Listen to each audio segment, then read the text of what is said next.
An Abi Najih Irbad bin Sariyah radhiyallahu an qala wa'adana Rasulullah sallallahu alaihi wasallam mau'izatan wajilat minhal qulub wa zarafat minhal uyun. Faqulna ya Rasulullah ka'annaha mau'izatu muwaddi' fa'ausina. Qala usikum bitaqwallah was-sam'i wat-tha'ah wa in ta'ammara 'alaikum 'abdun fa innahu man ya'ish minkum fasayara ikhtilafan katsira. Fa 'alaikum bi sunnati wa sunnatil khulafa'ir rasyidin al-mahdiyyin 'addu 'alaiha bin nawajid wa iyyakum wa muhdatsatil umur fa inna kulla bid'atin dhalalah. Rawahu Abu Dawud wa Tirmidzi wa qala haditsun hasanun sahih. Ini hadis dari Irbad bin Sariyah Abu Najih. Ya, beliau ini masih kerabat Rasulullah sallallahu alaihi wasallam. Berasal dari Bani Sulaim, yang termasuk salah satu dari utusan Bani Sulaim yang kemudian membaiat Rasulullah sallallahu alaihi wasallam. Dan Bani Sulaim ini adalah kelompok besar yang lahir dari kabilah besar. Rasulullah SAW pernah mengatakan, Anna ibnul Awatik min Sulaim. Aku ini adalah anak dari Awatik. Awatik ini jamak dari Atikah. Atikah itu adalah nama wanita yang menjadi jalur keturunan kabilah-kabilah besar di Arab. Jadi Awatik. Atikah yang pertama itu Atikah bintu Hilal. Ini dinikahi oleh pimpinan Quraisy, yaitu Qusay bin Kilab. Ini masih jalur kakek-kakeknya Rasul. Dari Qusay bin Kilab ini kemudian lahir dua kabilah, yakni Abdu Manaf. Abdu Manaf ini kakek dari Bani Hashim dan Bani Umayyah. Jadi itu masih jalurnya kakeknya Rasulullah sallallahu alaihi wasallam. Kemudian Abdu Manaf itu menikahi namanya Atikah juga. Atikah bintu Murrah. Dari Atikah bintu Murrah itu kemudian lahir Hashim bin Abdi Manaf. Nah, ini dari Bani Hashim. Kemudian ada yang ketiga Atikah bintu Al-Aqwas. Ini masih jalur dari Atikah yang Atikah sebelumnya tadi. Kemudian dinikahi oleh Abdu Manaf bin Zahrah, saudara laki-laki dari Qusay bin Kilab. Nah, itu dari ini lahir kemudian istri baginda Rasul, yakni Siti Khadijah Al-Kubra. Jadi Atikah aja semuanya itu. Biar kalau punya anak namanya Atikah.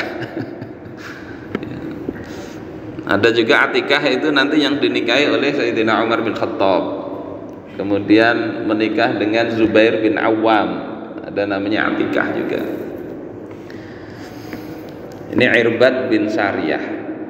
Dan beliau ini kemudian ketika datang ke Madinah, beliau hijrah ke situ, termasuk ahlu suffah. Ya, ini problem sosial pada masa Rasulullah ketika banyak kaum muslimin hijrah, sementara hijrah pada masa dulu dengan sekarang beda. Kalau dulu bisa hijrah ya perniagaan, sawah, ladang ditinggal, apalagi suasananya seperti itu, nggak memungkinkan untuk dibawa. Kalau hijrah sekarang pindah kan bisa dijual semua aset. Sehingga muncul dari kalangan kaum muhajirin ini banyak orang-orang yang miskin. Coba bayangkan ya, dari Mekah ke Madinah. Madinah itu daerah pertanian. Nggak punya ladang, nggak punya apa, jadi nganggur, miskin. Apa yang dilakukan Rasulullah ketika terjadi problem seperti itu? Beliau persaudarakan itu antara kaum muslimin ini, bersaudara dengan dari muhajirin dengan ansor, Sebagian tertolong dengan itu. Tapi banyak lagi yang kemudian datang lagi terus kan datang. Jadi problem hingga kemudian Rasulullah Shallallahu Alaihi Wasallam ya, pada bulan ke-16 atau 17 setelah hijrah itu, ketika ada perubahan arah kiblat yang awalnya menghadap Masjidil Aqsa kemudian menghadap Masjidil Haram, maka kemudian terjadi kan perubahan arah masjid itu, sehingga yang bagian depan jadi menjadi bagian belakang. Kemudian oleh Rasulullah daerah itu disuruh menutupi. Ya, kalau kayak kita mungkin bagian mihrabnya lah. Bahari kan ada atap, jadi kasih atap. Nah disitulah kemudian kaum muslimin yang nggak punya tempat tinggal di situ. Namanya sufah. Sufah itu kalau diterjemahin ya apa ya, emper. Tapi kalau kita sebut tinggal di emper kurang pas. Kesannya itu kok kayak apa, nggak bagus ya. Tinggal di Serambi gitu ya, di Serambi Masjid Nabawi. Berapa luasnya itu? Kalau walimah di situ ada sekitar 300-an orang muat itu, tapi agak sesak. Dan Ashabus Sufah itu kayak Abu Nuaim Al-Asbahani itu menulis siapa-siapa orangnya itu banyak, cuma ada yang kadang nggak tetap ya. Jadi kaum miskin dari kalangan kaum muslimin tinggal di situ. Ada sahabat yang menyatakan ada melihat ya kadang 70, kadang 80 orang menetap di situ. Mereka kadang nggak punya baju, sehingga pakai kain bawah aja, izar, kain yang untuk biasa orang umrah itu kan model begitu itu. Ketika di bagian bawah, atasnya nggak pakai baju. Kadang pakai gini aja, pakai selendang diikatkan gini untuk menutupi bagian atas. Makannya dari mana? Makan dari Baitul Mal. Jadi negara yang mengongkosi mereka. Kerjaannya apa? Kerjaan mereka beribadah, berzikir, berjihad, belajar. Ya, makanya dari Ashabus Sufah ini nanti jadi pembesar para sahabat. Dan tidak hanya orang-orang muhajirin, orang ansor juga kadang ikut ya. Ikut yang kemudian mereka berperilaku hidup nggak mementingkan dunia, sudahlah tinggal di situ saja, ingin membersamai Rasulullah. Sehingga kayak Irbad bin Sariyah perawi hadis ini, itu Rasul mau mukim, Rasul mau safar, beliau ikut terus. Termasuk di antara Ahlus Sufah itu adalah Abu Hurairah radhiyallahu anhu. Abu Hurairah itu 4 tahun aja beliau membersamai Rasulullah. Tapi karena beliau ini Allah beri kelebihan kecerdasan dan beliau bersama Rasul terus ya, maka beliau banyak meriwayatkan hadis. Jadi muncul generasi seperti itu. Ada Abu Hurairah, ada Abu Dzar Al-Ghifari, ini masuk di kalangan orang yang tinggal di emperan masjid. Wasilah bin Asqa, ya, Salman Al-Farisi. Kemudian di kalangan orang-orang Ansor ada juga yang ikut, itu pernah saya ceritakan di sini. Ada Rabi'ah bin Ka'ab. Oleh Rasulullah, engkau mau minta apa? Aku kasih, kata Rasulullah. Kata Rabi'ah, enggak mau beliau. Padahal beliau kondisinya seperti itu. Suruh nikah enggak mau. Kalau aku nikah nanti ngurus istriku. Aku ingin dekat dengan engkau ya Rasulullah. Ini orang-orang dekat situ sendiri padahal ya, tapi kecintaan kepada Rasul muncul generasi seperti itu. Kemudian Ka'ab bin Malik. Ka'ab bin Malik ini sebetulnya orang Ansor sendiri, tapi rela hidup seperti itu seadanya, nggak bekerja tapi membersamai Rasulullah kemana saja. Ini kalangan para sahabat. Jadi Rasulullah kebijakannya pintar sekali beliau. Yang bekerja, yang nggak punya pekerjaan, yang susah, nggak punya tempat tinggal di masjid, diongkosi dari Baitul Mal. Tapi fokus belajar mereka. Jadi ulama-ulama besar dari Ashabus Sufah. Sekarang kita bisa bayangkan ya, andai orang-orang yang seperti itu, kita ini kan punya banyak bangunan, punya banyak bangunan. Orang-orang yang punya rumah banyak di Indonesia, yang miskin banyak. Ada sekitar 27 jutaan data per hari. Sekarang bisa bertambah. Andai mereka ini memang yang nganggur itu kemudian fokus belajar, diongkosi, ada masalah apa misalnya di Palestina, ada masalah dengan Israel, kirim. Ya. Insya Allah problem itu nggak sulit-sulit amat. Bapak-bapak, ibu-ibu sekalian rahimakumullah, apa kata Irbad bin Sariyah di dalam hadis ini? Kata beliau, wa'adhana Rasulullah sallallahu alaihi wasallam mau'izatan. Rasulullah memberikan nasihat kepada kami dengan suatu nasihat. Dalam riwayat yang lain itu setelah sholat subuh.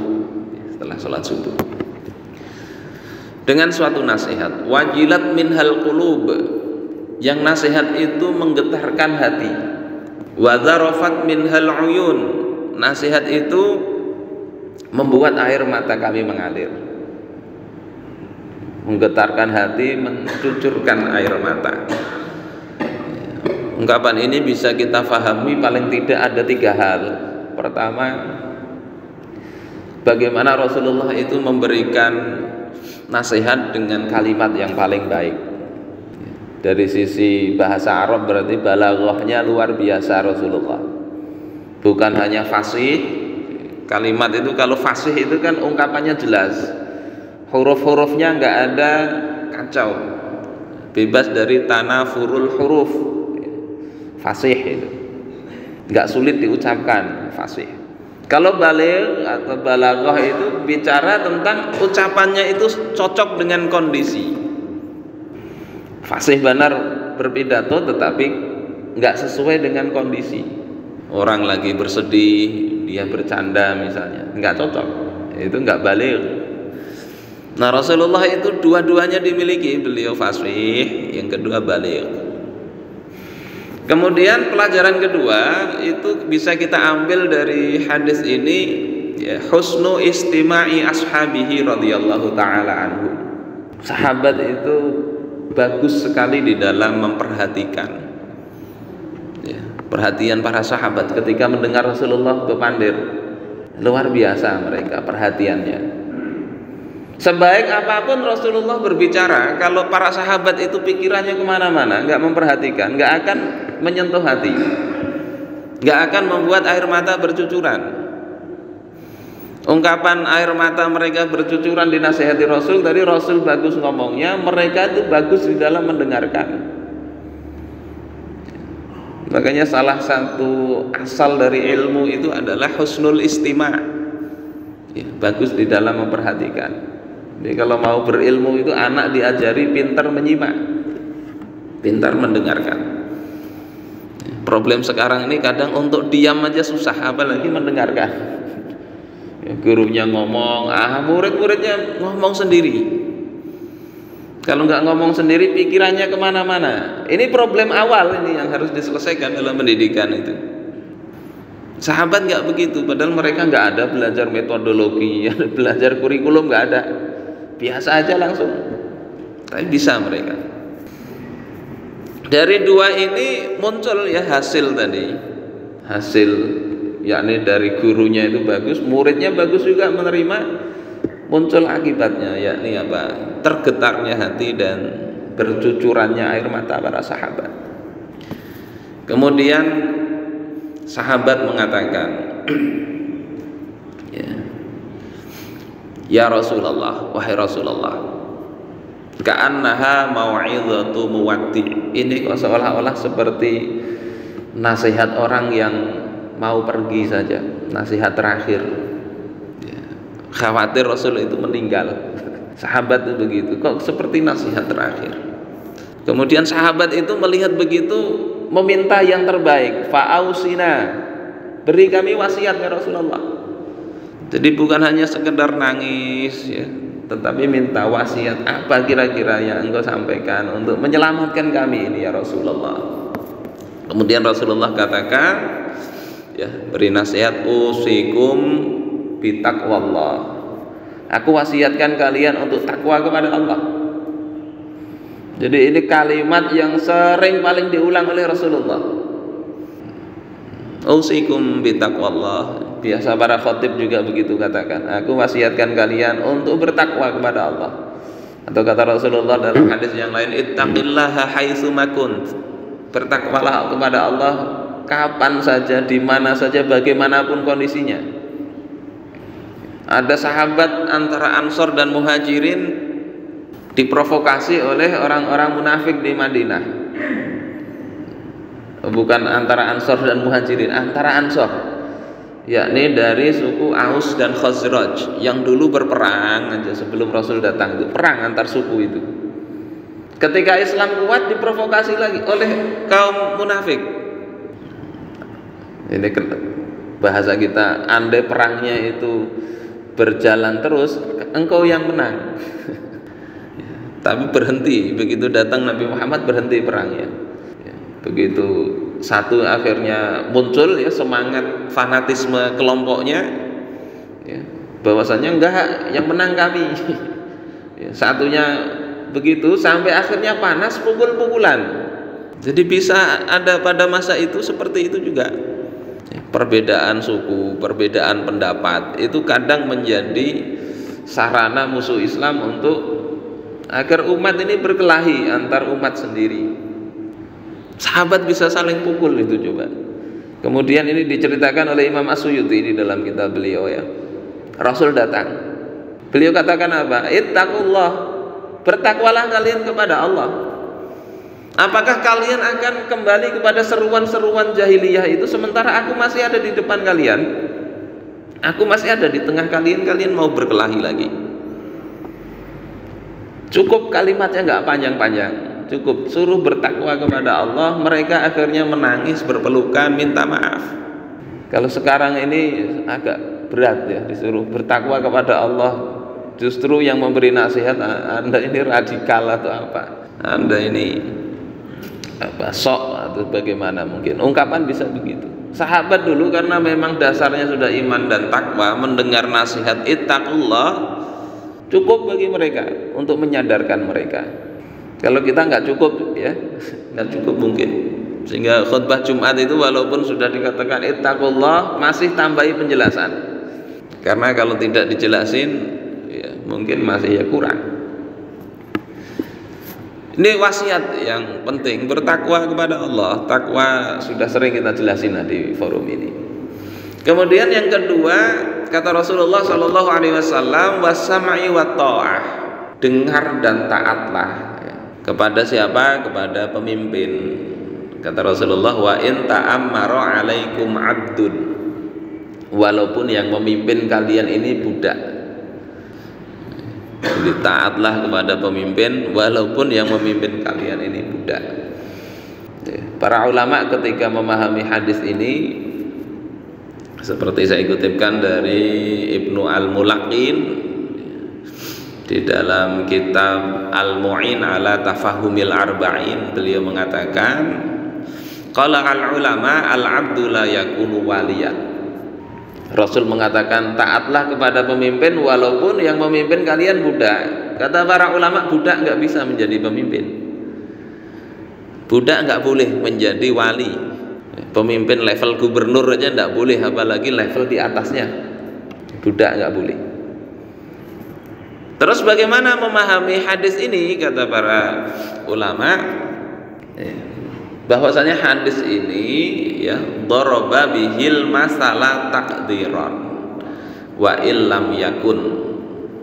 Ini sekedar contoh ya, kalau dalam bahasa kita itu apa istilahnya, majas ya, kiasan, walaupun kenyataannya nggak ada begitu, karena budak nggak boleh jadi pemimpin, nggak boleh.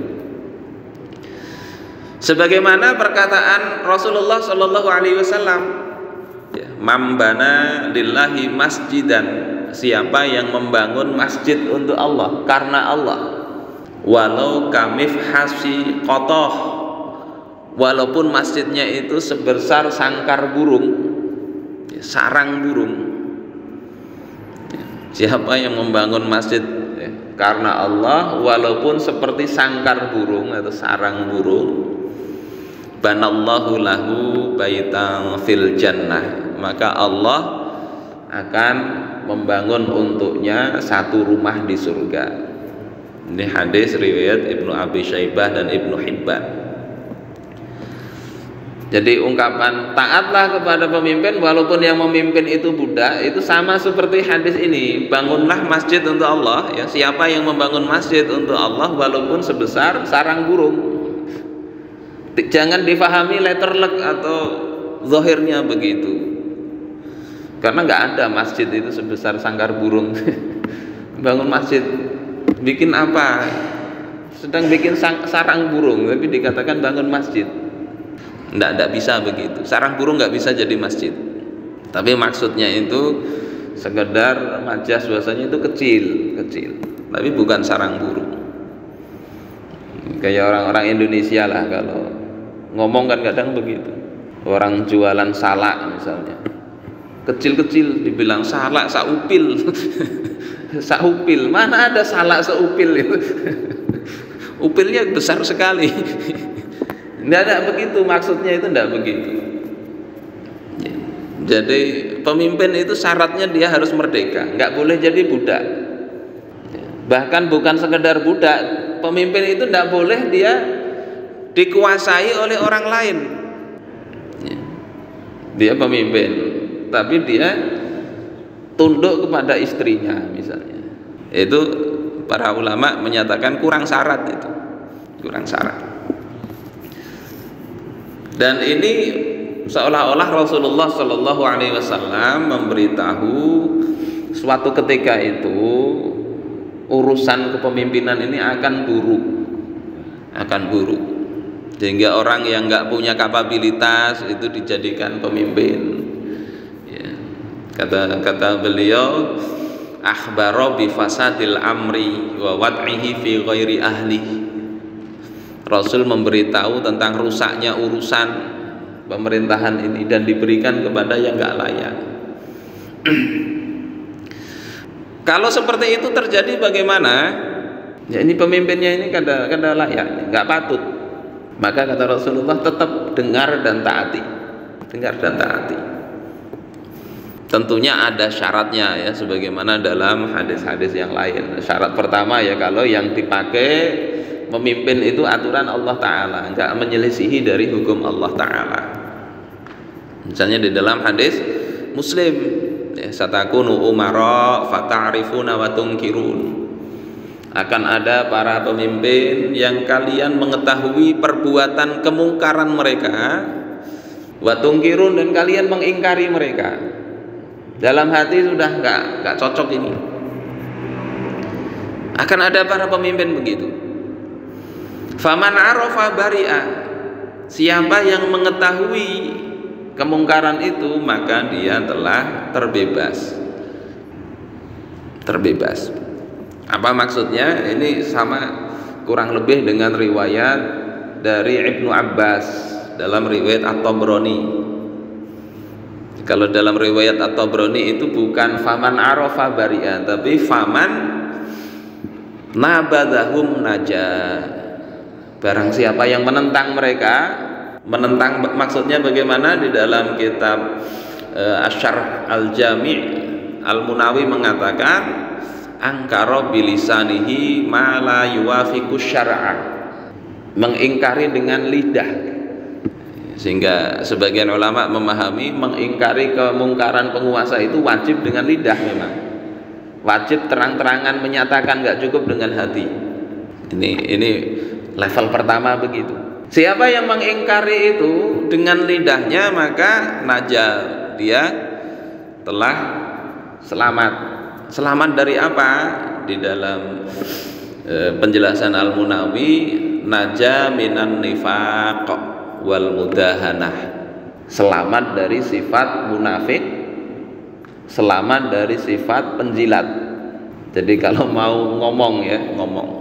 Kalau nggak sesuai dengan syariat tadi, ya, kalau sekedar nggak sesuai dengan keinginan tapi masih bener aja, sesuai aja, ada ikhtilaf di situ, maka nggak diingkari. Jadi itu faman arafa bari'a maksudnya begitu, sama dengan faman nabadha naja. Siapa yang mengingkari dengan lisan akan selamat dari sifat-sifat nifaq dan sifat penjilat. Kemudian kata Rasulullah, waman angkara salima. Siapa yang mengingkari maka dia selamat. Kalau riwayat Ibnu Abbas, ya, waman i'tazalahum salima.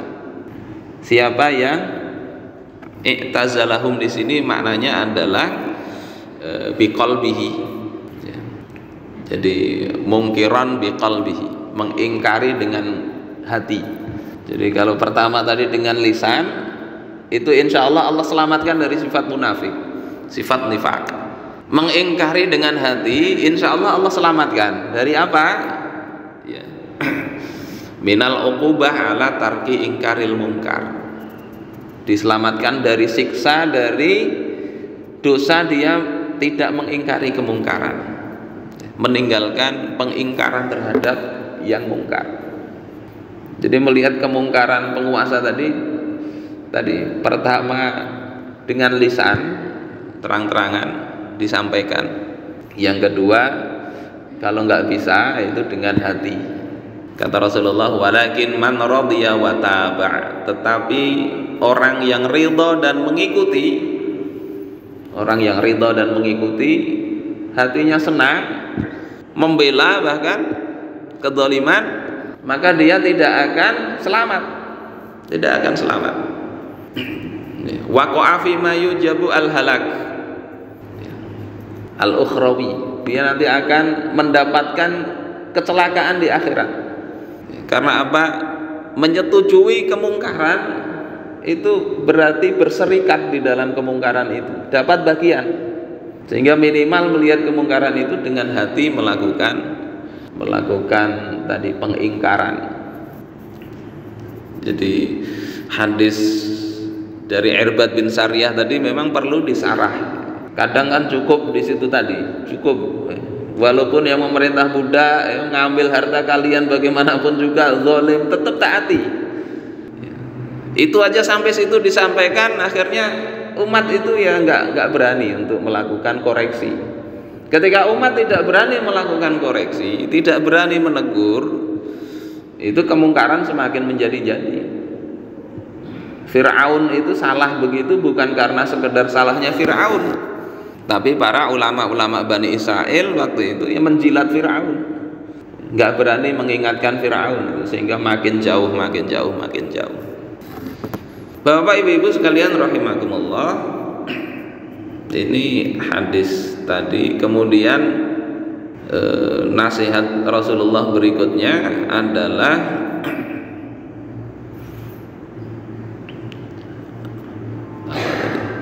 fa innahu may ya'ish minkum fasayara ikhtilafan katsira.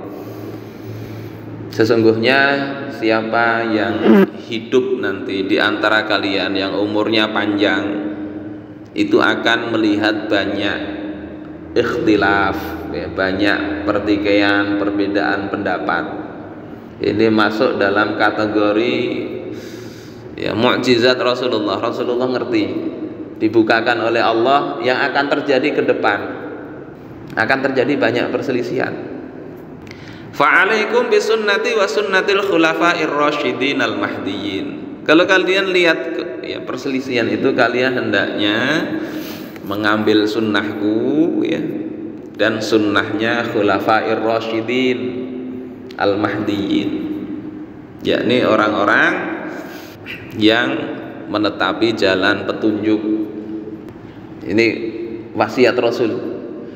Karena kita lihat pada masa setelah Rasul itu kan sahabat juga terjadi perselisihan di Saqifah Bani Sa'idah ya, antara suku Aus dan Khazraj. Siapa yang menjadi khalifah Rasulullah, pengganti Rasul? Ada 3 hari sampai itu. Dari Ansor hendak juga ada yang jadi pengganti Rasul, jadi khalifah. Dari Muhajirin juga ada ya, sampai ada yang mengatakan sudah kita jalan tengah aja, dari kami satu, dari kalian satu, minna amir wa minka amir wa minkum amir. Sayyidina Umar marah begitu. Kata Al-Ajurri di dalam kitab As-Syariah, andai perkara itu terjadi, mereka terbelah jadi dua negara, niscaya urusan kaum muslimin hancur itu. Urusan kaum muslimin hancur. Karena apa? Karena Rasulullah menyuruh satu saja kaum muslimin itu. Ya, bahkan di dalam hadis yang sahih itu idza buyi'a li khalifataini faqtulul akhara minhuma. Kalau diangkat dua khalifah maka bunuh salah satunya. Itu menunjukkan perkara ini perkara yang nggak boleh dianggap remeh. Sehingga nggak bisa para sahabat kemudian bersepakat, ya, Abu Bakar As-Siddiq yang menjadi khalifah pengganti Rasulullah, walaupun tadi awalnya ya terjadi silang pendapat. Dan Rasulullah sudah di dalam hadis ini memberitahu, ikuti itu Khulafaur Rasyidin.